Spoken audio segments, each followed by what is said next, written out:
हठधर्मिता और औपचारिकता को समाप्त करने तथा वैचारिक कार्य में जूचे की स्थापना पर पार्टी प्रचारकों और आंदोलनकारियों को संबोधित भाषण। किम इल सुंग, आज मैं आपको हमारी पार्टी के वैचारिक कार्य में कमियों तथा भविष्य में उन्हें दूर करने के तरीकों पर कुछ टिप्पणियां करना चाहता हूं। जैसा कि आपने कल के सत्र में जाना, साहित्यिक मोर्चे पर गंभीर वैचारिक त्रुटियां हुई हैं, तो ये स्पष्ट है कि हमारा प्रचार कार्य भी दोषरहित नहीं हो सकता।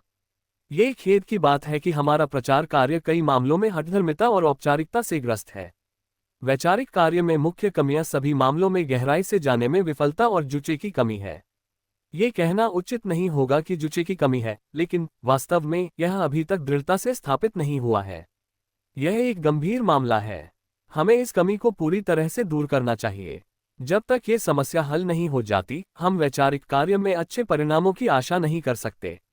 हमारा वैचारिक कार्य हठधर्मिता और औपचारिकता से ग्रस्त क्यों है, और हमारे प्रचारक और आंदोलनकारी क्यों मामले की गहराई में जाने में विफल रहते हैं, केवल दिखावा करते हैं, और क्यों वे रचनात्मक रूप से काम करने के बजाय केवल विदेशी चीजों की नकल करते हैं और उन्हें याद करते हैं। ये हमें गंभीर चिंतन के लिए भोजन प्रदान करता है। हमारी पार्टी के वैचारिक कार्य में जूचे क्या है? हम क्या कर रहे हैं? हम किसी दूसरे देश की क्रांति में नहीं लगे हैं, बल्कि कोरियाई क्रांति में लगे हैं। यह कोरियाई क्रांति हमारी पार्टी के वैचारिक कार्य में जूचे का गठन करती है। इसलिए सभी वैचारिक कार्य कोरियाई क्रांति के हितों के अधीन होने चाहिए। जब हम सोवियत संघ की कम्युनिस्ट पार्टी के इतिहास, चीनी क्रांति के इतिहास या मार्क्सवाद लेनिनवाद के सार्वभौमिक सत्य का अध्ययन करते हैं, तो ये सब हमारी अपनी क्रांति को सही ढंग से अंजाम देने के उद्देश्य से होता है। ये कहने से कि हमारी पार्टी के वैचारिक कार्य में जूचे की कमी है, मेरा मतलब यह नहीं है कि हमने क्रांति नहीं की है या हमारा क्रांतिकारी कार्य राहगीरों द्वारा किया गया है। फिर भी जूचे वैचारिक कार्य में दृढ़ता से स्थापित नहीं हुआ है, जो हठधर्मिता और औपचारिकतापूर्ण त्रुटियों की ओर ले जाता है और हमारे क्रांतिकारी उद्देश्य को बहुत नुकसान पहुंचाता है। कोरिया में क्रांति लाने के लिए हमें कोरियाई इतिहास और भूगोल तथा कोरियाई लोगों के रीति रिवाजों को जानना होगा। तभी हम अपने लोगों को उनके अनुकूल तरीके से शिक्षित कर पाएंगे तथा उनमें अपने मूल स्थान और मातृभूमि के प्रति उत्कट प्रेम पैदा कर पाएंगे। किसी भी अन्य चीज से पहले हमारे देश के इतिहास और हमारे जनसंघर्ष का अध्ययन करना और मेहनतकश लोगों के बीच उसका व्यापक प्रचार करना अत्यंत महत्वपूर्ण है। ये पहली बार नहीं है जब हमने ये सवाल उठाया है। 1945 की शरद ऋतु में, यानी आज़ादी के तुरंत बाद, हमने अपने राष्ट्र के संघर्ष के इतिहास का अध्ययन करने और इसकी बेहतरीन परंपराओं को विरासत में लेने की जरूरत पर जोर दिया था। जब हमारे लोगों को उनके अपने संघर्ष के इतिहास और उसकी परंपराओं के बारे में शिक्षित किया जाएगा, तभी उनका राष्ट्रीय गौरव प्रेरित हो सकेगा और व्यापक जनसमूह क्रांतिकारी संघर्ष के लिए जागृत हो सकेगा। फिर भी हमारे कई अधिकारी हमारे देश के इतिहास से अनभिज्ञ हैं और इसलिए इसकी बेहतरीन परंपराओं को खोजने और आगे बढ़ाने का प्रयास नहीं करते हैं। जब तक इसे ठीक नहीं किया जाता, ये लंबे समय में कोरियाई इतिहास को नकारने की ओर ले जाएगा। हाल ही में पाक चांग-ओक और उनके जैसे लोगों द्वारा की गई गलतियों के लिए भी कोरियाई साहित्यिक आंदोलन के इतिहास को नकारना ही जिम्मेदार ठहराया जा सकता है। उन्होंने KAPF, Korean artist proletarian federation के बेहतरीन लेखकों के संघर्ष और पाक योनाम चोंगदासान और हमारे देश के अन्य प्रगतिशील विद्वानों और लेखकों की शानदार रचनाओं के प्रति अपनी आंखें बंद कर लीं। हमने उनसे कहा कि वे उन चीजों का गहन अध्ययन करें और उन्हें व्यापक प्रचार दें, लेकिन उन्होंने ऐसा नहीं किया। आज, आज़ादी के 10 साल बाद, हमारे पास अपनी साहित्यिक विरासत पर सामग्री एकत्र करने और उसका पूरा उपयोग करने के लिए सभी परिस्थितियां मौजूद हैं। फिर भी प्रचार कार्यकर्ता इस ओर पूरी तरह उदासीन बने हुए हैं।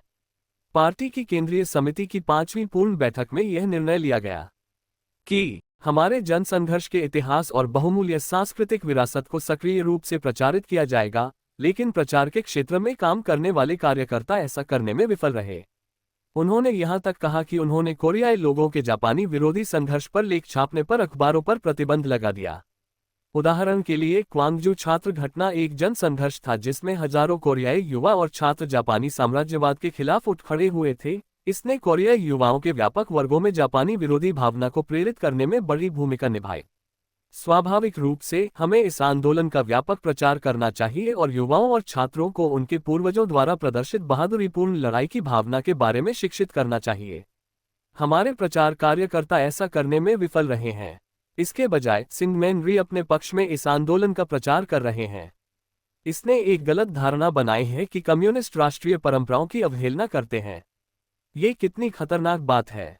अगर हम इसी तरह काम करते रहे तो हमारे लिए दक्षिण कोरियाई युवाओं को जीतना असंभव हो जाएगा।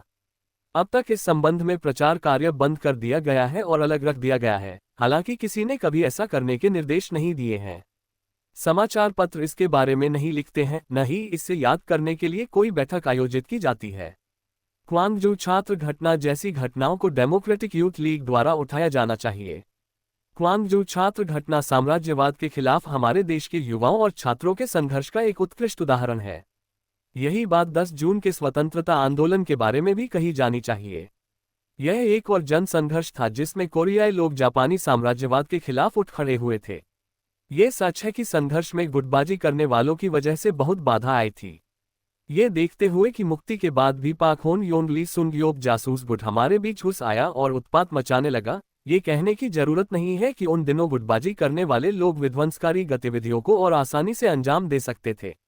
लेकिन फिर भी क्या संघर्ष अपने आप में गलत था? नहीं, ऐसा नहीं था। हालांकि संघर्ष कुछ बुरे तत्वों की वजह से विफल हो गया जो संगठन के नेतृत्व में घुस आए थे, लेकिन हम इसके क्रांतिकारी चरित्र को नकार नहीं सकते। हमें उस विफलता से सबक लेना चाहिए। मार्च फर्स्ट मूवमेंट को भी कोई प्रचार नहीं दिया गया। अगर आप इस तरह से काम करेंगे तो आप राष्ट्रीय चेतना रखने वाले प्रगतिशील लोगों को सही रास्ते पर ले जाने की उम्मीद नहीं कर सकते। कम्युनिस्टों की तो बात ही छोड़िए। कम्युनिस्ट पार्टी के नेतृत्व की कमी मार्च फर्स्ट मूवमेंट की विफलता का मुख्य कारण थी। लेकिन इस तथ्य से कौन इनकार कर सकता है कि मार्च फर्स्ट मूवमेंट जापानी साम्राज्यवाद के खिलाफ एक राष्ट्रव्यापी प्रतिरोध आंदोलन था। हमें लोगों को इस आंदोलन के ऐतिहासिक महत्व को समझाना चाहिए और इसके सबक से उन्हें शिक्षित करना चाहिए। हमारे देश में कई क्रांतिकारी आंदोलन असफल हो गए क्योंकि उन आंदोलनों का नेतृत्व करने वाले बदमाश लोग सफल हो गए, लेकिन उन मौकों पर जनता द्वारा किए गए संघर्षों से इनकार नहीं किया जा सकता। जनता ने हमेशा हिम्मत के साथ संघर्ष किया। पाक चांग-ओक ने मनमाने ढंग से इसका खंडन किया हो सकता है, लेकिन कोई भी सच्चा मार्क्सवादी लेनिनवादी अपने संघर्षों में जनता के कारनामों से इनकार करने की हिम्मत नहीं कर सकता। जब मैंने पाक चांग-ओक और उनके अनुयायियों से पूछा कि उन्होंने KAPF को क्यों खारिज किया, तो उन्होंने जवाब दिया कि उन्होंने ऐसा इसलिए किया क्योंकि इसमें कुछ विद्रोही शामिल थे। तो क्या उनका मतलब ये था कि KAPF, जिसमें कॉमरेड ली गी योंग और हमारे देश के अन्य प्रमुख सर्वहारा लेखक इसके मूल के रूप में काम करते थे, कोई महत्वहीन संगठन था? हमें उन लोगों की लड़ाकू उपलब्धियों को बहुत महत्व देना चाहिए और उनके इर्द गिर्द अपना साहित्य विकसित करना चाहिए। अगर हमारे लोगों के संघर्ष के इतिहास को नकार दिया जाए तो क्रांति को आगे बढ़ाने के लिए हमारे पास क्या संपत्ति है? अगर हम इन सभी चीजों को एक तरफ रख दें तो इसका मतलब होगा कि हमारे लोगों ने कुछ नहीं किया। हमारे देश के पिछले किसान आंदोलनों में गर्व करने लायक कई चीजें हैं। हालांकि हाल के वर्षों में हमारे अखबारों में उनसे संबंधित कोई लेख नहीं छपा है। स्कूलों में भी कोरियाई इतिहास पर व्याख्यानों की उपेक्षा करने की प्रवृत्ति है। युद्ध के दौरान सेंट्रल पार्टी स्कूल के पाठ्यक्रम में विश्व इतिहास के अध्ययन के लिए प्रति वर्ष 160 घंटे आवंटित किए गए थे, लेकिन कोरियाई इतिहास को बहुत कम घंटे दिए गए थे। पार्टी स्कूल में इसी तरह से काम किया जाता था और इसलिए यह बिल्कुल स्वाभाविक है कि हमारे पदाधिकारी अपने देश के इतिहास से अनभिज्ञ हैं। हमारे प्रचार और आंदोलन कार्य में केवल विदेशी चीजों की प्रशंसा करने और अपनी चीजों को तुच्छ समझने के अनेक उदाहरण हैं। एक बार मैं पीपुल्स आर्मी के एक अवकाश गृह में गया था जहां साइबेरियाई मैदान की एक तस्वीर लगी हुई थी। वह परिदृश्य शायद रूसियों को पसंद आता है, लेकिन कोरियाई लोग हमारे अपने देश के सुंदर दृश्य पसंद करते हैं। हमारे देश में माउंट कुमगांग सान और म्योहयांग सान जैसे खूबसूरत पहाड़ हैं, वहाँ साफ नदियाँ हैं, लहरों वाला नीला समुद्र है और पकी हुई फसलें हैं। अगर हमें अपने पीपुल्स आर्मी मैन में अपने मूल स्थान और अपने देश के प्रति प्रेम जगाना है तो हमें उन्हें अपने देश के ऐसे परिदृश्यों की कई तस्वीरें दिखानी होंगी। इस गर्मी में एक दिन जब मैं स्थानीय लोकतांत्रिक प्रचार हॉल में गया तो मैंने देखा कि वहां सोवियत संघ की 5 वर्षीय योजना के चित्र दिखाए गए थे, लेकिन हमारे देश की 3 वर्षीय योजना को दर्शाने वाला एक भी चित्र नहीं था। इसके अलावा वहां विदेशी देशों की बड़ी बड़ी फैक्ट्रियों की तस्वीरें थीं, लेकिन उन फैक्ट्रियों की एक भी तस्वीर नहीं थी जिन्हें हम पुनर्वासित कर रहे थे या बना रहे थे। वे हमारे आर्थिक निर्माण के कोई चित्र या चित्र भी नहीं लगाते। हमारे देश के इतिहास का अध्ययन करना तो दूर की बात है। मैंने एक प्राथमिक विद्यालय में देखा कि दीवारों पर टंगे सभी चित्र विदेशियों जैसे मायाकोव्स्की, पुश्किन आदि के थे और कोरियाई लोगों का कोई चित्र नहीं था। अगर बच्चों को इस तरह से शिक्षित किया जाता है तो उनसे राष्ट्रीय गौरव की उम्मीद कैसे की जा सकती है? यहाँ एक हास्यास्पद उदाहरण है। यहाँ तक कि पुस्तिका में विषय सूची जोड़ने में भी विदेशी तरीकों की नकल की जाती है और उसे पीछे रखा जाता है। हमें समाजवादी निर्माण के अच्छे अनुभव से सीखना चाहिए, लेकिन विदेशी शैली में पुस्तिका के पीछे विषय सूची लगाने की क्या जरूरत है? यह कोरियाई लोगों के स्वाद के अनुकूल नहीं है। स्वाभाविक रूप से हमें इसे पुस्तक के सामने रखना चाहिए, है ना? आकर्षक स्कूली किताबों में भी सामग्री हमारी साहित्यिक कृतियों से नहीं बल्कि विदेशी कृतियों से ली गई है। ये सब जूचे की कमी के कारण है। प्रचार कार्य में जूचे की कमी ने पार्टी के काम को बहुत नुकसान पहुंचाया है। इसी कारण से कई कॉमरेड हमारे क्रांतिकारियों का सम्मान नहीं करते हैं। वर्तमान में 100 से अधिक कॉमरेड जो अतीत में क्रांतिकारी संघर्षों में भाग ले चुके हैं, सेंट्रल पार्टी स्कूल में पढ़ रहे हैं। हाल ही तक वे गुमनामी में दबे हुए थे। हमने कई क्रांतिकारियों को आंतरिक मंत्रालय में भेजा, लेकिन उनमें से कई को इस आधार पर बर्खास्त कर दिया गया कि वे अयोग्य थे। सेंट्रल पार्टी स्कूल में मैं एक बार एक कॉमरेड से मिला जो पहले क्रांतिकारी गतिविधियों में भाग ले चुका था। उसे 8 साल तक काउंटी इंटीरियर सर्विस स्टेशन के प्रमुख के पद पर छोड़ दिया गया था। क्रांतिकारियों के प्रति यह बिल्कुल अनुचित रवैया है। आज हमारे कार्यकर्ता इतने अहंकारी हो गए हैं कि वे अपने वरिष्ठों का कोई सम्मान नहीं करते। उन्हें ऐसी आदत डालने की अनुमति दी गई है, जबकि कम्युनिस्टों में स्वाभाविक रूप से किसी भी अन्य लोगों की तुलना में उच्च नैतिक भावना होती है और वे अपने क्रांतिकारी वरिष्ठों का बहुत सम्मान करते हैं। हमारी जनसेना में क्रांतिकारी परंपराओं को कायम रखने के लिए जोरदार संघर्ष किया गया है और इसके परिणामस्वरूप क्रांतिकारी गतिविधियों में भाग लेने वाले अधिकांश लोग या तो रेजिमेंटल या डिवीजनल कमांडर बन गए हैं। अगर हमने पुराने क्रांतिकारी कार्यकर्ताओं को केंद्र में रखकर जनसेना का गठन नहीं किया होता तो पिछले युद्ध का नतीजा क्या होता? ऐसी कठिन परिस्थितियों में दुश्मन को हराना और बड़ी जीत हासिल करना हमारे लिए असंभव होता। हमारे पीछे हटने के दौरान कुछ विदेशियों ने भविष्यवाणी की थी कि दुश्मन के घेरे में फंसी हमारी सेना की ज्यादातर टुकड़ियां वापस नहीं आ पाएंगी, लेकिन हमें पक्का यकीन था कि वे सभी वापस आ जाएंगी। वास्तव में वे सभी वापस लौट आए, सिवाय मृतकों के। विदेशी इस बात से बहुत प्रभावित हुए और उन्होंने कहा कि दुनिया में हमारी जैसी सेनाएं बहुत कम हैं। ऐसा कैसे हुआ? इसका कारण यह है कि हमारे सेना के कैडर ऐसे साथी थे जिन्होंने अतीत में गुरिल्ला युद्ध या स्थानीय क्रांतिकारी आंदोलनों में हिस्सा लिया था। यही कारण है कि हमारी सेना मजबूत है। हमारी पार्टी की स्थापना को अब 10 साल हो चुके हैं, इसलिए पार्टी के सदस्यों को स्वाभाविक रूप से हमारी पार्टी के इतिहास के बारे में शिक्षित होना चाहिए। अगर हमारे कार्यकर्ता हमारे देश के क्रांतिकारी इतिहास के बारे में शिक्षित नहीं होंगे तो वे हमारी बेहतरीन क्रांतिकारी परंपराओं को आगे नहीं बढ़ा पाएंगे, नहीं वे ये समझ पाएंगे कि अपनी क्रांतिकारी गतिविधियों में उन्हें किस दिशा में जाना चाहिए। हमें अपनी चीजों का गंभीरता से अध्ययन करना चाहिए और उनमें पारंगत होना चाहिए। अन्यथा हम अपनी वास्तविक परिस्थितियों के अनुरूप रचनात्मक तरीके से उन नई समस्याओं का समाधान करने में असमर्थ हो जाएंगे जो व्यवहार में हमारे सामने एक के बाद एक आती रहती हैं। वास्तव में हमारी सरकार का स्वरूप भी हमारे देश की विशिष्ट परिस्थितियों के अनुकूल होना चाहिए। क्या हमारे लोगों की शक्ति का स्वरूप ठीक वैसा ही है जैसा कि अन्य समाजवादी देशों में है? नहीं, ऐसा नहीं है। वे मार्क्सवादी लेनिनवादी सिद्धांतों पर आधारित होने के कारण एक जैसे हैं, लेकिन उनके स्वरूप भिन्न हैं। निस्संदेह हमारा मंच भी हमारे देश की वास्तविकताओं के अनुरूप है। हमारा 20 सूत्री मंच पितृभूमि की पुनर्स्थापना के लिए संघ के कार्यक्रम का विकास है। जैसा कि आप सभी जानते हैं, पितृभूमि की पुनर्स्थापना के लिए संघ हमारे देश के आजाद होने से पहले से ही अस्तित्व में था। इन मामलों की स्पष्ट समझ के अभाव में हमारे पदाधिकारी प्रायः गलतियां कर बैठते हैं। कुछ लोगों को ये भी अजीब लगता है कि हमारे देश में कृषि सहकारी आंदोलन तेजी से आगे बढ़ रहा है। इसमें कुछ भी अजीब नहीं है। बहुत पहले कोरियाई किसानों की आर्थिक बुनियाद बहुत कमजोर थी और जमीन बंजर थी। जापानी साम्राज्यवाद के तहत किसान आंदोलन विकसित हुआ और किसानों की क्रांतिकारी भावना बहुत अधिक थी। इसके अलावा मुक्ति के बाद और भयंकर युद्ध के दौरान लोकतांत्रिक निर्माण के माध्यम से किसानों को राजनीतिक रूप से संयमित किया गया। इसलिए ये स्वाभाविक है कि आज हमारे देश में कृषि सहकारी आंदोलन तेजी से प्रगति कर रहा है। सोवियत संघ से लौटने पर कॉमरेड पाक योन बिन ने कहा कि चूंकि सोवियत संघ अंतर्राष्ट्रीय तनाव को कम करने की राह पर चल रहा था, इसलिए हमें भी अमेरिकी साम्राज्यवाद के खिलाफ अपना नारा छोड़ देना चाहिए। इस तरह के दावे का क्रांतिकारी सतर्कता से कोई लेना देना नहीं है। अमेरिकी साम्राज्यवादियों ने हमारी जमीन को जला दिया, हमारे निर्दोष लोगों को सामूहिक रूप से मार डाला और अभी भी हमारे देश के दक्षिणी हिस्से पर कब्जा कर रखा है। वे हमारे कट्टर दुश्मन हैं, है ना?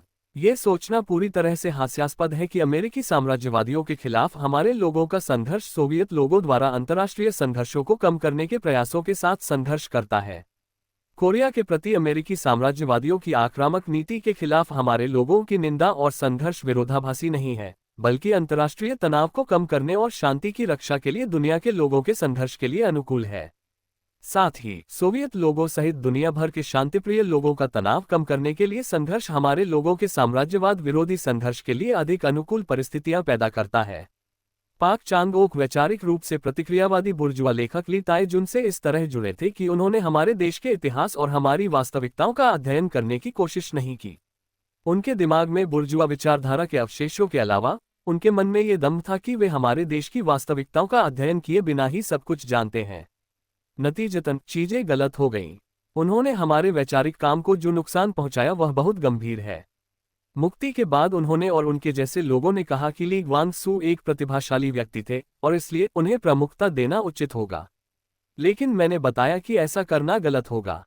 ली ग्वांग-सू ने एक उपन्यास लिखा, the wife of A revolutionary, जिसमें उन्होंने जेल से छूटे क्रांतिकारियों का अपमान किया। ली ग्वांग-सू एक खलनायक था जो ये बड़बड़ाता था कि कोरियाई लोग और जापानी साम्राज्यवादी एक ही वंश और जड़ों से आए हैं। इसलिए मैंने उनसे कहा कि ऐसे व्यक्ति को प्रमुखता देना पूरी तरह से अकल्पनीय है और उन्हें ऐसा करने की कभी अनुमति नहीं दी। पार्टी के प्रचार विभाग में काम करने वाले कुछ साथियों ने अपने सभी कामों में सोवियत संघ की नकल करने की कोशिश की। ऐसा इसलिए भी था क्योंकि उनका हमारी वास्तविकताओं का अध्ययन करने का कोई इरादा नहीं था और उनमें लोगों को हमारी खूबियों और हमारी क्रांति की परंपराओं के बारे में शिक्षित करने की सच्ची मार्क्सवादी लेनिनवादी भावना का अभाव था। कई साथी मार्क्सवाद लेनिनवाद को पचाने और आत्मसात करने के बजाय उसे पूरा निगल जाते हैं। इसलिए ये स्पष्ट है कि वे क्रांतिकारी पहल करने में असमर्थ हैं। हम अभी तक अपने देश के इतिहास और अपनी राष्ट्रीय संस्कृति के व्यवस्थित अध्ययन के लिए कदम उठाने में विफल रहे हैं। आज़ादी के 10 साल हो चुके हैं और फिर भी हम इस मामले को ऊर्जावान तरीके से निपटाने में विफल रहे हैं। हमने इसे केवल हिट या मिस तरीके से संचालित किया है।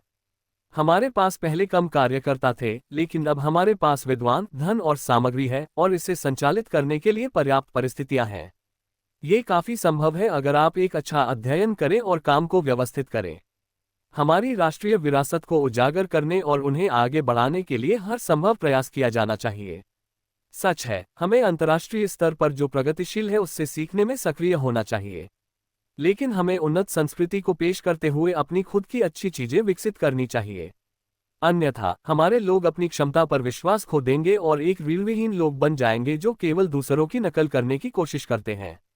हमें ये कहते हुए सुनकर कि जूचे की स्थापना करना आवश्यक है, कुछ साथी इसे सरलता से ले सकते हैं और गलत धारणा बना सकते हैं कि हमें विदेशी देशों से सीखने की आवश्यकता नहीं है। ये बिल्कुल गलत होगा। हमें समाजवादी देशों के अच्छे अनुभवों से सीखना चाहिए। महत्वपूर्ण बात ये जानना है कि हम क्या सीख रहे हैं। सीखने का हमारा उद्देश्य सोवियत संघ और अन्य समाजवादी देशों के उन्नत अनुभव को कोरियाई क्रांति में अच्छे से उपयोग में लाना है।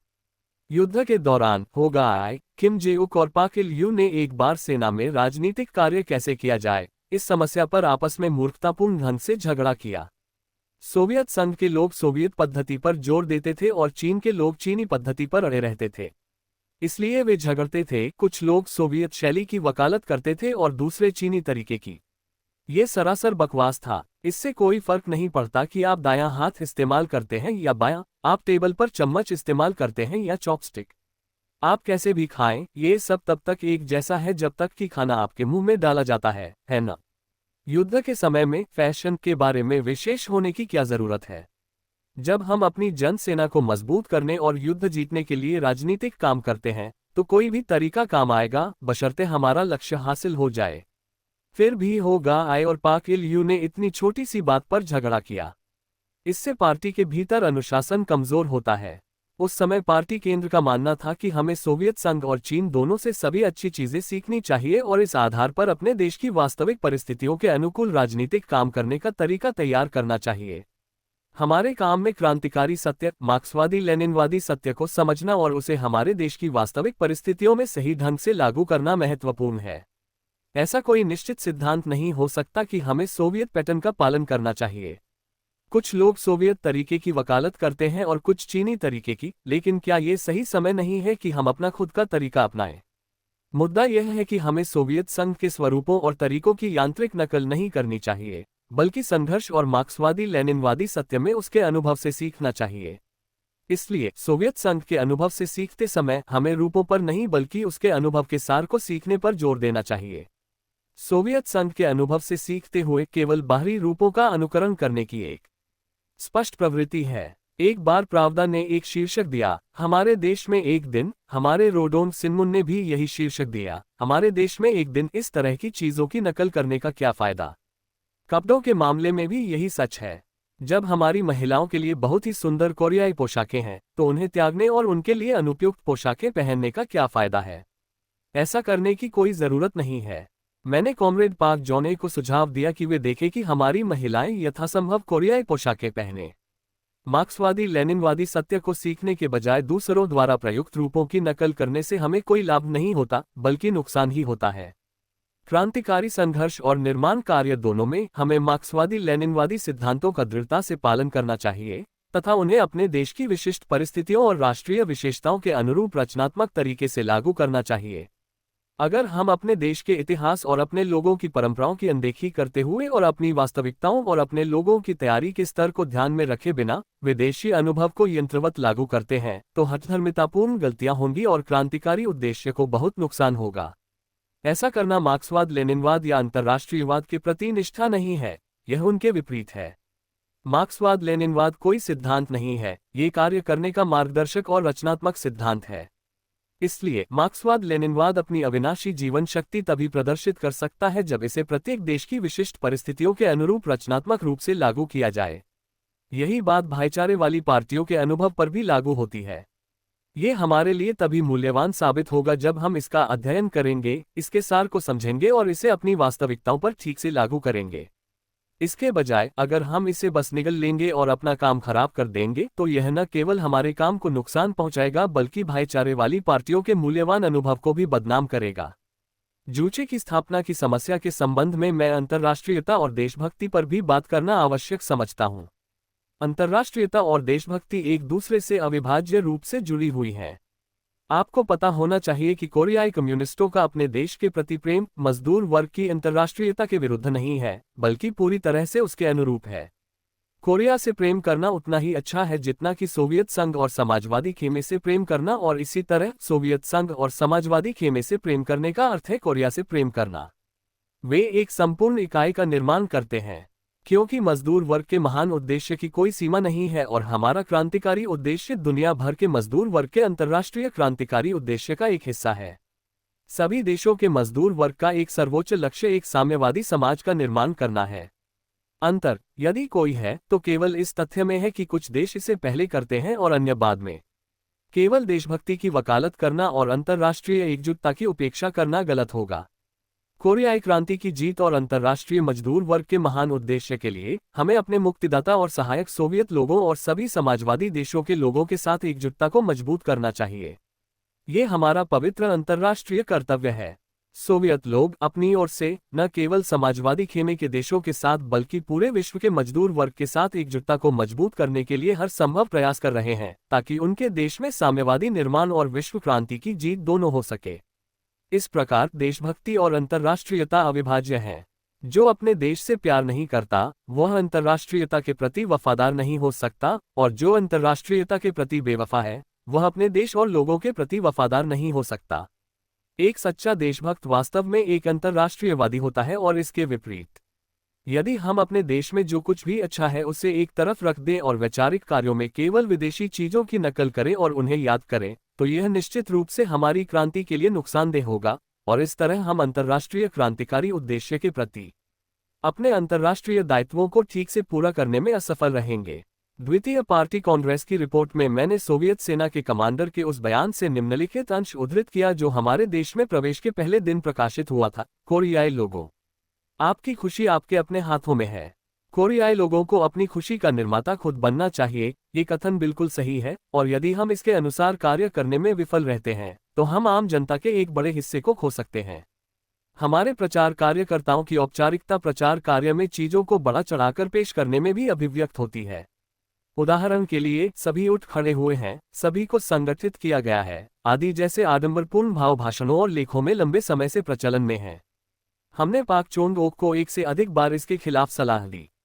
पाक चांग ओक ने गलतियां की क्योंकि वह अपने द्वारा बनाए गए सभी प्रकार के आडंबरों से अलग नहीं हो सका। बाद में उसने चीनी विचारधारा के अतिशयोक्तिपूर्ण शब्द महान को पसंद किया और विशेषण महान का दुरुपयोग किया। मुझे नहीं पता कि यह अभ्यास चीनी विचारधाराओं के बारे में उसकी अज्ञानता के कारण था या उसके गलत वैचारिक दृष्टिकोण के कारण। जब प्रचार कार्य बिना किसी तथ्य के इस तरह बढ़ा चढ़ाकर किया जाता है तो इससे लोग जीत के नशे में बह जाते हैं और लापरवाह हो जाते हैं। ये गलत व्यवहार जूनियर अधिकारियों द्वारा दी जाने वाली झूठी रिपोर्ट के लिए भी जिम्मेदार है। विशेषण का प्रयोग एक साधारण बात लग सकती है, लेकिन गलत तरीके से प्रयोग करने पर यह हमारे काम को विफल कर सकता है। भविष्य में इस तरह की प्रथा को पूरी तरह से बंद कर देना चाहिए। अब मैं वैचारिक कार्य में कुछ अन्य तात्कालिक समस्याओं का उल्लेख करना चाहूंगा। पार्टी की केंद्रीय समिति ने अप्रैल की अपनी पूर्ण बैठक के दस्तावेजों का अध्ययन करने में मदद के लिए हमारी क्रांति के चरित्र और कार्यों पर लिखित सामग्री जारी की है। इसलिए मैं इस पर कोई और टिप्पणी नहीं करूंगा। मैं एक बार फिर हमारे देश में क्रांति की संभावनाओं पर जोर देना चाहूंगा। हमारी क्रांति की दो संभावनाएं हैं। एक है हमारे देश का शांतिपूर्ण एकीकरण और दूसरी है ऐसी परिस्थितियों में एकीकरण जिसमें साम्राज्यवादी ताकतें एक बड़े युद्ध के कारण तेजी से कमजोर हो जाएं। हम निस्संदेह पहली संभावना को साकार करने के लिए अपनी पूरी शक्ति से प्रयास कर रहे हैं। हमारे देश के शांतिपूर्ण एकीकरण के लिए हमारा संघर्ष दो बिंदुओं पर आधारित है: उत्तरी आधे हिस्से में सफलतापूर्वक निर्माण कार्य करना और दक्षिणी आधे हिस्से की ओर प्रभावी राजनीतिक कार्य करना। यदि हम उत्तरी आधे हिस्से में समाजवादी निर्माण को बढ़ावा देकर लोकतांत्रिक आधार को मजबूत करते हैं और दक्षिणी आधे हिस्से में प्रभावी राजनीतिक कार्य के माध्यम से लोगों को मुक्ति संघर्ष के लिए प्रेरित करते हैं, तो हमारे देश का शांतिपूर्ण एकीकरण साकार हो सकता है। दक्षिणी आधे हिस्से के लिए राजनीतिक कार्य का मतलब उत्तरी आधे हिस्से के प्रभाव को मजबूत करना और इसके व्यापक लोकप्रिय लोगों को हमारा समर्थन करने के लिए प्रेरित करना है। इस उद्देश्य के लिए उत्तरी आधे हिस्से में समाजवादी निर्माण को सफलतापूर्वक आगे बढ़ाया जाना चाहिए। सफल आर्थिक निर्माण के माध्यम से उत्तरी आधे हिस्से में लोगों के जीवन स्तर को ऊपर उठाया जाना चाहिए और आर्थिक आधार को मजबूत किया जाना चाहिए और पूरे लोगों को हमारी पार्टी के इर्द गिर्द लामबंद किया जाना चाहिए। फिर चाहे सिंगमैन री कितनी भी कोशिश कर लें, वे दक्षिणी आधे हिस्से में लोगों की लड़ाकू भावना को कभी कम नहीं कर पाएंगे जो उत्तरी आधे हिस्से में समाजवादी निर्माण से लगातार प्रेरित हैं। कुछ समय पहले दक्षिणी हिस्से से आए एक व्यक्ति ने कहा, सिंगमैन री अपने प्रचार में कहते हैं कि उत्तरी हिस्से की आबादी केवल 3 मिलियन है और प्योंगयांग में राख के ढेर के अलावा कुछ नहीं बचा है। लेकिन मैंने यहाँ देखा है कि ताइडोन गैंग नदी पर बने पुल को उसकी पूर्व स्थिति में बहाल कर दिया गया है और प्योंगयांग को पहले से कहीं अधिक सुंदर शहर के रूप में बनाया जा रहा है। सिंगमैन री ने बहुत बड़ा झूठ बोला है। जब हम सफलतापूर्वक निर्माण कार्य करेंगे तो यही होगा। 1948 में जब उत्तर और दक्षिण कोरिया के राजनीतिक दलों और सामाजिक संगठनों का संयुक्त सम्मेलन हुआ था तो उत्तरी हिस्से में निर्माण के मामले में हमारे पास बहुत कुछ नहीं था, लेकिन दक्षिण कोरिया के सभी दक्षिणपंथी व्यक्तित्व हमारे पास आए, सिवाय सिंगमन री और किम सोन सू के। संयुक्त सम्मेलन का बहुत बड़ा महत्व था। उस समय उत्तरी हिस्से में आए कई लोग यही रह गए। किम गू ने कहा, मुझे उत्तर कोरिया पसंद आया। मैंने शंघाई और दक्षिण कोरिया दोनों में कई कम्युनिस्ट देखे हैं। अगर वे किसी से मिले भी होंगे तो वे मंगलवार समूह या ML समूह के ही होंगे, लेकिन उत्तर कोरियाई कम्युनिस्ट अलग हैं। मैं पहले सोचता था कि कम्युनिस्ट संकीर्ण सोच वाले और दुष्ट लोग होते हैं, लेकिन जैसा कि मैंने इस बार पाया है, आप उदार और उदार लोग हैं जिनके साथ मैं पूरी तरह से सहयोग कर सकता हूं। मैं हर तरह से आपका सहयोग करूंगा। मैं अब बूढ़ा हो गया हूं और मुझे सत्ता की कोई महत्वाकांक्षा नहीं है। अगर मैं दक्षिण कोरिया वापस नहीं गया तो सिंगमैन री निश्चित रूप से चिल्लाएंगे कि मुझे हिरासत में लिया गया है, और मेरी इच्छा है कि मैं वापस जाऊं और यहां देखी गई अच्छी चीजों का प्रचार करूं। इसलिए मुझे किसी भी कीमत पर वापस जाना चाहिए। यह मत सोचिए कि मैं यांकीज के साथ सहयोग करने जा रहा हूं। जब मैं बाद में यहां वापस आऊंगा तो कृपया मुझे एक सेब का बाग दे दीजिए, क्योंकि मैं अपना बाकी जीवन ग्रामीण इलाकों में शांति से जीना चाहता हूं। किम ग्यू सिक ने भी यही बात कही। उसके बाद किम गू ने यांकीज के खिलाफ लड़ाई लड़ी। जैसा कि आप सभी जानते हैं, किम गू एक राष्ट्रवादी थे। शुरू से ही वे साम्राज्यवाद और साम्यवाद दोनों के खिलाफ थे और कम्युनिस्टों के साथ बातचीत करने के इरादे से हमारे पास आए थे। इस तथ्य को देखते हुए कि किम वू, जो साम्यवाद को एक कट्टर दुश्मन मानते थे, ने भी देश के निर्माण के हमारे प्रयासों के बारे में अपना दृष्टिकोण बदल दिया। ये कल्पना करना काफी आसान है कि दक्षिण कोरिया में राष्ट्रीय चेतना वाले मजदूर, किसान और सार्वजनिक हस्तियां एक बार आकर उत्तरी भाग को देखने के बाद क्या सोचेंगे।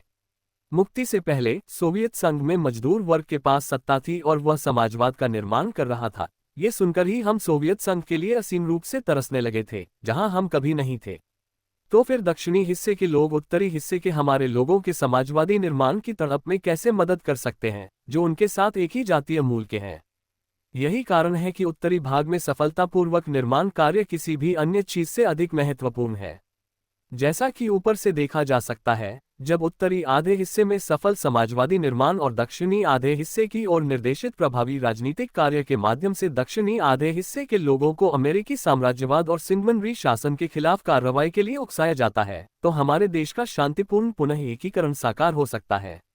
ये वह आंतरिक कारक है जो शांतिपूर्ण पुनर्मिलन को संभव बनाता है। देश के शांतिपूर्ण एकीकरण के लिए सहायक बाहरी कारकों को भी ध्यान में रखना चाहिए। अगर हम 5 से 10 साल की अवधि के लिए शांति बनाए रखने में सफल होते हैं, तो 600 मिलियन से अधिक आबादी वाला चीन सोवियत संघ की तुलना में अतुलनीय रूप से शक्तिशाली हो जाएगा और पूरे समाजवादी खेमे की शक्ति और मजबूत हो जाएगी। समाजवादी खेमे की ताकत के विकास के साथ साथ औपनिवेशिक और आश्रित देशों में लोगों का राष्ट्रीय मुक्ति आंदोलन और भी तेज हो गया है और कई देशों ने राष्ट्रीय स्वतंत्रता हासिल कर ली है। भारत, इंडोनेशिया, बर्मा और एशिया के अन्य स्वतंत्र राज्यों के लोग और अरब देशों के लोग साम्राज्यवादी आक्रमण के खिलाफ शांति के लिए लड़ रहे हैं। ये सब साम्राज्यवाद, खास तौर पर अमेरिकी साम्राज्यवाद के लिए एक करारा झटका है। जब शांति, लोकतंत्र और समाजवाद की ताकतें मजबूत होंगी, तो अमेरिकी साम्राज्यवादियों को आखिरकार कोरिया से हटने के लिए मजबूर होना पड़ेगा। बेशक देश के शांतिपूर्ण एकीकरण के लिए संघर्ष एक कठिन और लंबा संघर्ष है, लेकिन जब हम मजबूत होंगे और शांति, लोकतंत्र और समाजवाद की ताकतें अंतर्राष्ट्रीय स्तर पर और मजबूत होंगी, तो हम शांतिपूर्ण एकीकरण हासिल कर पाएंगे। यह कोरिया में क्रांति के विकास और देश के एकीकरण की एक संभावना है। देश के एकीकरण की समस्या का समाधान शांतिपूर्ण तरीकों से नहीं बल्कि युद्ध से भी हो सकता है।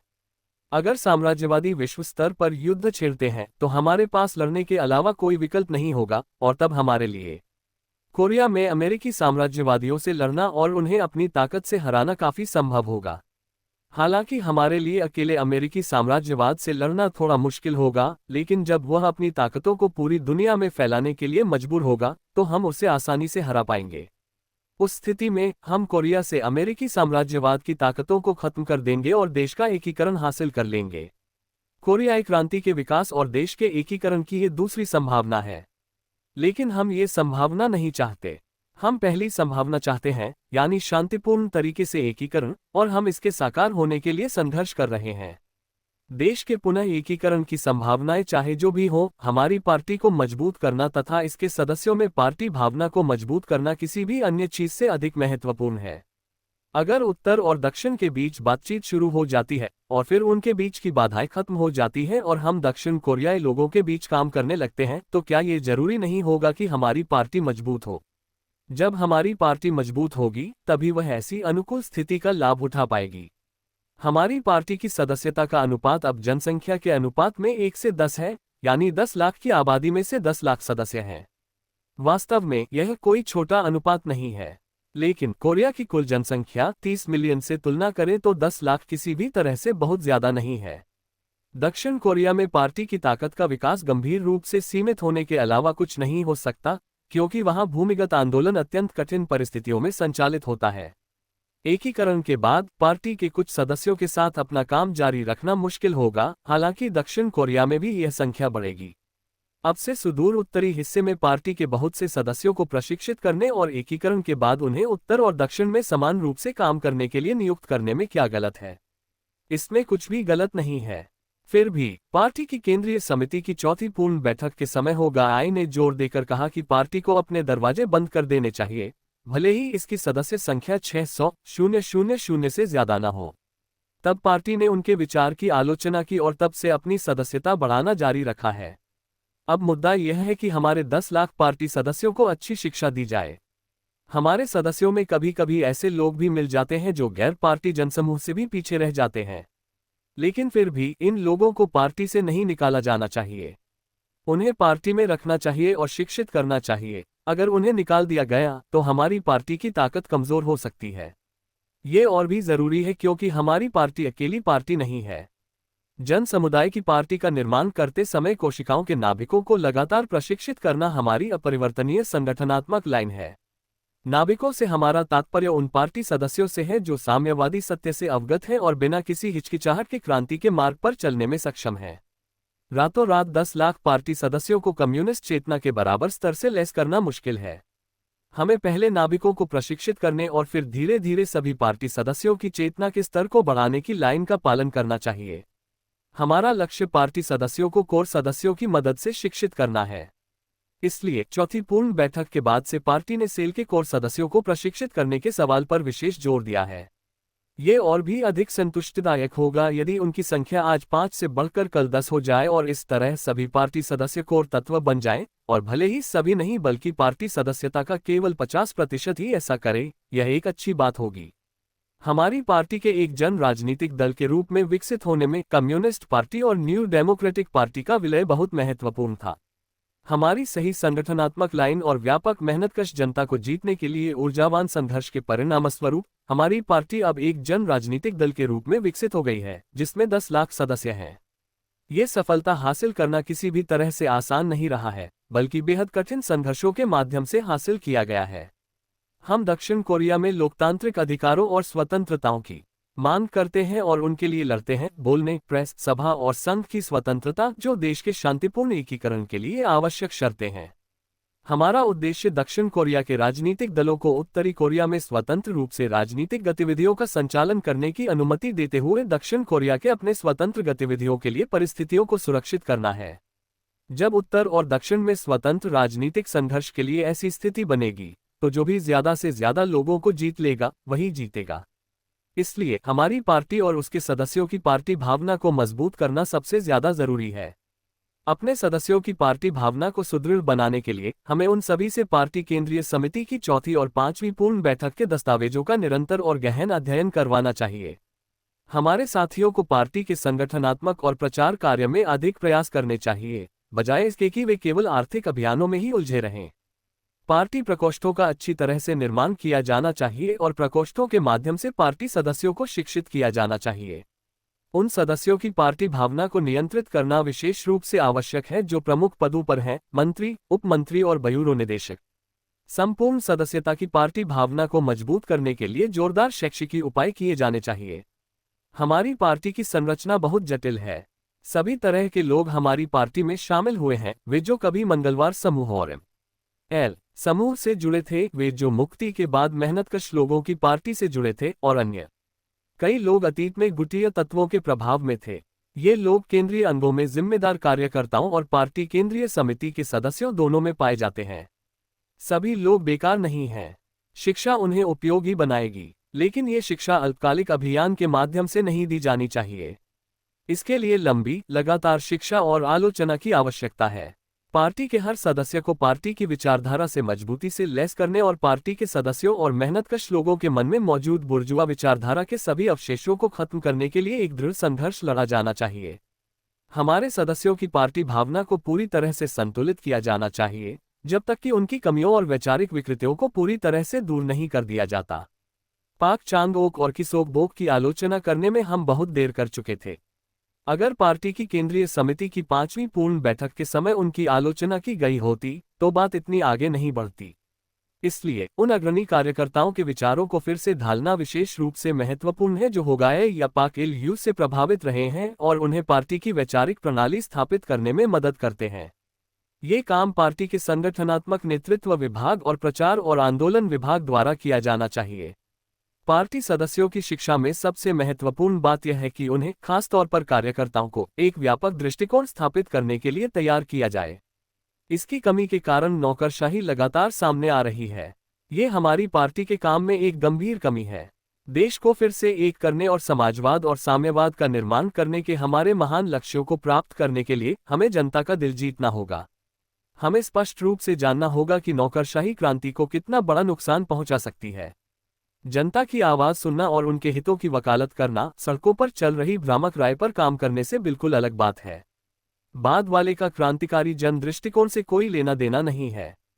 जनता से हमारा मतलब है कि हम जिस मुख्य जनता पर भरोसा कर रहे हैं, मजदूर और किसान और हमारे सहयोगी जो हमारा समर्थन करते हैं और हमारा अनुसरण करते हैं, हमें उनकी बात सुननी चाहिए और उनके हितों की रक्षा करनी चाहिए। हर किसी को, चाहे वह पार्टी कार्यकर्ता हो, प्रशासनिक अधिकारी हो या किसी सामाजिक संगठन का पदाधिकारी हो, क्रांति और जनता के हितों में लगातार काम करना चाहिए। जापानी विरोधी गुरिल्लाओं के लिए लंबे समय तक टिके रहना कैसे संभव था? ऐसा क्यों हुआ कि जापानी हमें नष्ट करने में विफल रहे जबकि उनके पास एक दुर्जेय सशस्त्र बल था? क्योंकि गुरिल्लाओं के पास सही जन दृष्टिकोण और जनता का समर्थन था। जब हम घायल हो गए और किसी गांव में घुस गए तो किसानों ने हमारी देखभाल ऐसे की जैसे हम उनके अपने बेटे हों। वे चावल लाते जिसे वे खुद मुश्किल से खरीद पाते थे और उसे हमारे लिए उबालते थे।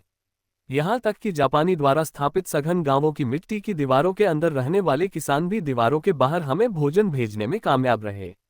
जनता ने इस तरह हमारा समर्थन और संरक्षण किया क्योंकि हमने हमेशा उनके हितों की रक्षा की और अपनी जान जोखिम में डालकर उनके लिए लड़ाई लड़ी। सभी पार्टी सदस्यों को जनता के प्रति गुरिल्लाओं के रवैये से सीख लेनी चाहिए।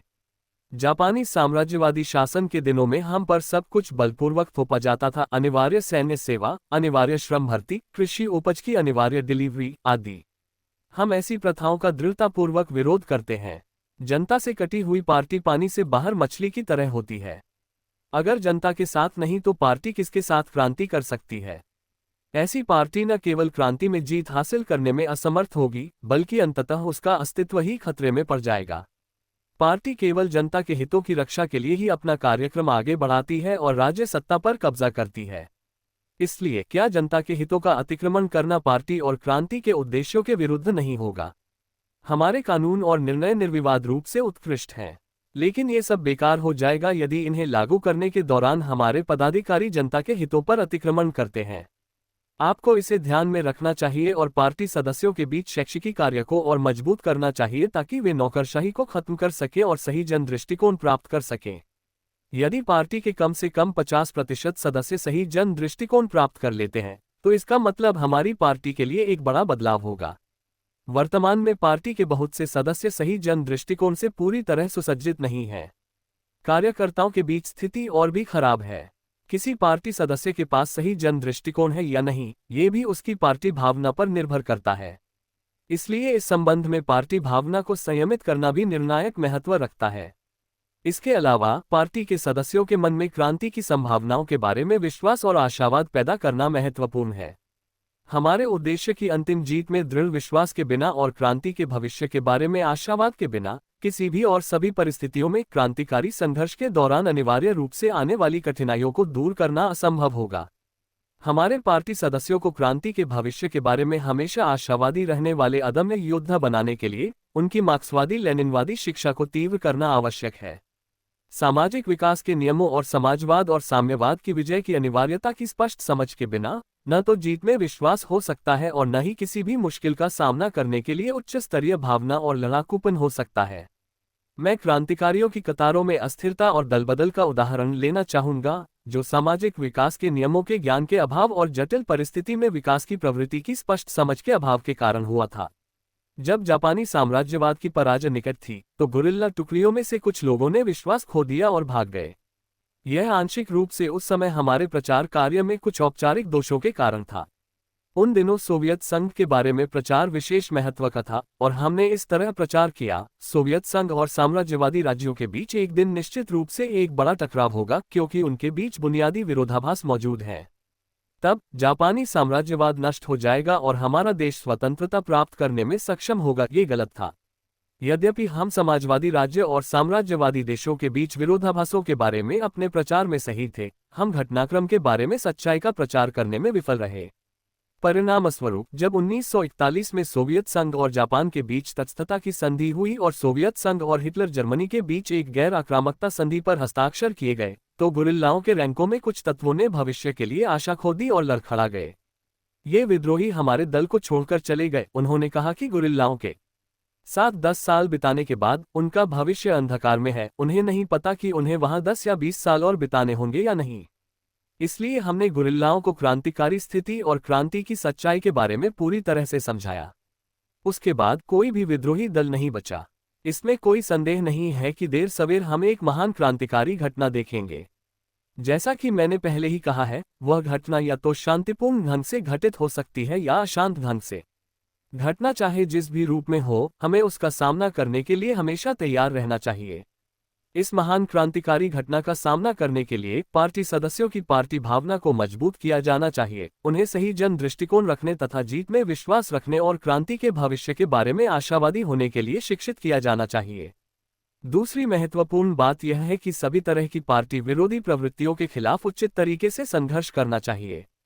अगर हमें पहले कांडों में मिन्सेंगान से लड़ने का अनुभव नहीं होता, तो हम कोरिया में प्रतिक्रांतिकारियों के खिलाफ संघर्ष को उचित नेतृत्व नहीं दे पाते, खासकर युद्ध के दौरान। जापानियों ने मिन्सेंगान नामक एक प्रतिक्रांतिकारी जासूसी संगठन का गठन किया और इसे कंडो के क्रांतिकारी जिलों में तस्करी करके ले गए। फिर उन्होंने कोरियाई लोगों को चीनी लोगों से अलग करने और कोरियाई लोगों के बीच संघर्ष भड़काने की घिनौनी चाल चली। कुछ समय के लिए क्रांतिकारी शिविर में शामिल लोग दुश्मन की चालाकी भरी योजना का शिकार हो गए, एक दूसरे को मारने की हद तक चले गए। नतीजतन बिना किसी औचित्य के कई लोगों की जान चली गई। यह अनुभव तब बहुत उपयोगी साबित हुआ जब हमने पाक होन योन गुट के मामले से निपटा। हमने जासूसों और गैर जासूसों के बीच स्पष्ट अंतर करने के सिद्धांत का सख्ती से पालन किया। हमने राजनीतिक समिति में कई बार इस बात पर जोर दिया। इस बात का खतरा था कि हम संभवतः यानकीज के हाथों में खेल सकते थे और कई लोगों को बर्बाद कर सकते थे। बेशक इसके लिए निरंतर संघर्ष होना चाहिए, अन्यथा कुछ जासूस सजा से बच सकते हैं, लेकिन संघर्ष हमेशा एक वैचारिक संघर्ष के रूप में ही जारी रहना चाहिए। जो लोग पाक होन योन से प्रभावित थे वे सभी उनके जैसे लोग या जासूस नहीं हो सकते, लेकिन उनका वैचारिक प्रभाव अभी भी इन लोगों के मन में है। हमें इसके खिलाफ लड़ना होगा। पाक होन योन गुट के खिलाफ संघर्ष और जासूसी विरोधी अभियानों के दौरान प्राप्त अनुभव को पार्टी के सदस्यों को पूरी तरह से बताना चाहिए ताकि वे जासूसी एजेंटों के खिलाफ कठोर संघर्ष कर सकें और जासूसों को दूसरों से सही ढंग से पहचान सकें। यदि आप ऐसा नहीं करते हैं और हर किसी पर संदेह करते हैं, तो अंत में आप खुद को अपनी परछाई पर भी संदेह करते हुए पाएंगे। दुश्मन हमेशा लोगों को एक दूसरे पर अविश्वास करने और उन्हें आपस में झगड़ने के लिए उकसाता है ताकि हमारे अंदर से ही हमारे खेमे बिखर जाएं। आपको स्पष्ट रूप से पहचानना सीखना चाहिए और प्रतिक्रांतिकारियों द्वारा की जाने वाली ऐसी साजिशों और बदनामी का मुकाबला करना चाहिए। पार्टी के सदस्यों को इस तरह से शिक्षित किया जाना चाहिए कि वे जासूसों, धोखेबाजों, भाई भतीजावादियों, संकीर्णतावादियों और गुटबाजों में अंतर कर सकें। ऐसा संघर्ष तभी सही ढंग से चलाया जा सकता है जब कार्यकर्ता और पार्टी के सभी सदस्य उच्च स्तर पर हों। मार्क्सवादी लेनिनवादी ज्ञान के उच्च स्तर को प्राप्त किए बिना पार्टी के सदस्य इस तरह के कठिन कर्तव्य को ठीक से नहीं निभा सकते। उन्हें प्रतिक्रांतिकारियों के खिलाफ कुशलता से लड़ने में सक्षम बनाने के लिए उनकी मार्क्सवादी लेनिनवादी शिक्षा को तीव्र करना और साथ ही उन्हें प्रतिक्रांतिकारियों के खिलाफ लड़ाई के अनुभव से व्यापक रूप से परिचित कराना आवश्यक है। इसके अलावा व्यापक जनसमूह के बीच प्रचार और आंदोलन का काम तेज किया जाना चाहिए। समाजवादी विचारधारा में लोगों की शिक्षा प्रचार और आंदोलन के काम की मुख्य विषय वस्तु होनी चाहिए। इस संबंध में सबसे महत्वपूर्ण बात यह है कि मजदूरों और किसानों, खास तौर पर मजदूरों को ये स्पष्ट समझ दी जाए कि वे सत्ता के मालिक हैं। जब उनमें ऐसी प्रखर चेतना होगी, तो मजदूर हर काम मालिक की तरह करेंगे, अपने काम के स्थानों, मशीनों और उपकरणों की अच्छी देखभाल करेंगे, कड़ी मेहनत करेंगे, अच्छा अनुशासन बनाए रखेंगे और प्रतिक्रांतिकारियों का प्रभावी ढंग से मुकाबला करेंगे। यही बात किसानों के लिए भी सच है। अगर उन्हें यह एहसास हो जाए कि मजदूर वर्ग न केवल उनका मित्र है, बल्कि उनका नेता भी है और वे भी सत्ता के मालिक हैं, तो किसान अपनी जमीन पर अच्छी तरह से काम करेंगे, अपने औजारों की अच्छी तरह से देखभाल करेंगे और स्वेच्छा से कर का भुगतान करेंगे। जब हर कोई यह समझेगा कि वह मालिक है, तो वह उत्साह दिखाएगा। जब हम अतीत में क्रांतिकारी गतिविधियों में लगे थे, तो हमें पैसे के लिए ऐसा करने के लिए कौन मजबूर कर सकता था? हम बिना सोए, भूख को भूलकर लड़े, क्योंकि हमें एहसास हो गया था कि क्रांति करके हम न केवल अपनी किस्मत सुधार सकते हैं, बल्कि अपने देश को भी बचा सकते हैं। इसी तरह जब मजदूरों को ये स्पष्ट रूप से पता चल जाएगा कि उनका श्रम उनकी अपनी खुशी और समाज की समृद्धि के लिए है, तो वे अपनी पूरी ऊर्जा और उत्साह से अपने काम में जुट जाएंगे। सभी मेहनतकश लोगों में ऐसी चेतना पैदा करने के लिए लंबे समय तक लगातार शिक्षा की जरूरत है। हमें धैर्यपूर्वक जनता को शिक्षित करना होगा और उन्हें हमारी पार्टी के इर्द गिर्द और भी ज्यादा एकजुट करना होगा। अंत में मैं हमारे समाचार पत्रों के बारे में कुछ टिप्पणी करना चाहूंगा। हमारे समाचार पत्र अभी भी अपना कर्तव्य पूरी तरह से निभाने में विफल हैं।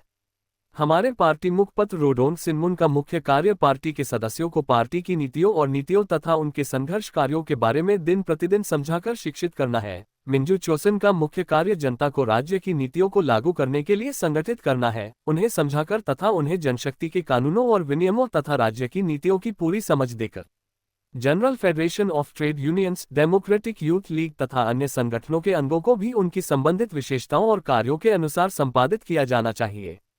हमारे अखबारों में एक दूसरे से अलग पहचान बनाने के लिए कोई खास विशेषता नहीं है। यह एक बड़ी कमी है।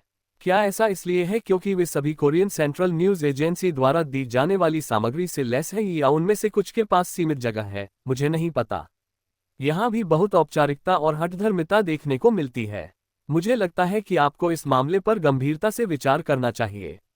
मैंने अब तक हमारी पार्टी के वैचारिक कार्य में आने वाली कुछ समस्याओं पर बात की है। मुझे उम्मीद है कि आप उन पर ध्यान देंगे, अब तक सामने आई कमियों को दूर करेंगे और हमारी पार्टी के वैचारिक कार्य को और ऊंचे स्तर पर ले जाने का प्रयास करेंगे।